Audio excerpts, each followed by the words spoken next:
Namaskar to all my brothers and sisters from Australia and South Africa. And I would like to take this opportunity to say that this gathering is so uplifting because it actually signifies Sangachadvam, Sambadadvam, Sambo Manansi Janatam. So I cannot put in words how beautiful this platform is. Uh, I will quickly go through some major points that I wanted to put on record, bring to all my brothers and sisters who are here today. I would like to first say that this book, Delhi Rights 2020, is based on rigorous ground research.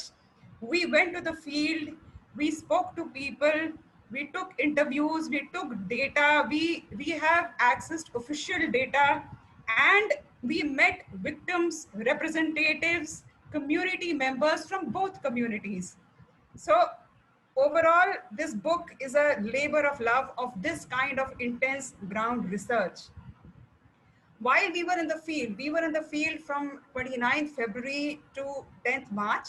And while we were in the field, we realized that this violence had been systematically constructed in Northeast Delhi. In fact, this systematic construction was taking place all over Delhi and in other parts of India. Unfortunately, the kind of demography that exists in Northeast Delhi, it's a sitting powder keg. It burst.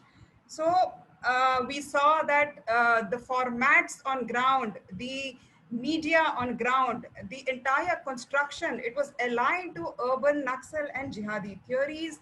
We could see this reflection on ground in Northeast Delhi. So whatever you see in the book, that is data speaking. We are not speaking on the basis of any preconceived notions or we are not interested in foisting any narrative. That this is pure research. um, what we realized was the importance and the relevance of this book is what we realized was that everywhere in the world today we are living in composite communities. In fact, India is the oldest example of a composite community in the world. So we realized that this truth of how communities can be brought to the verge of this kind of deadly violence should be brought forth into the world and all over, whether it's in Australia, Canada, America, or India. Composite communities should see how this kind of a disruption is functioning. Regarding the banning of the book, its pulping and the entire Bloomsbury issue, I'll just take 60 seconds more to say that India is a democracy not because the English gave us the Westminster system. India has been a democracy. It flows in her dharma. It flows in our veins. We have Shastrarth. We have the tradition of Shastrarth. Very often when I teach my students, and you're right, when I teach students belonging to the Delhi who come to Delhi University, we discuss modernity, we discuss democracy, because these are theories that are a part of my academic discourse.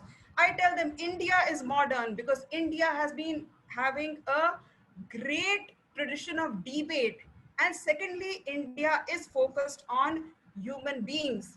Therefore, this huge upsurge which we saw against Bloomsbury, decolonization, of course, it's an important part of it, but it is also a reassertion of our civilizational ethos, of our dharma.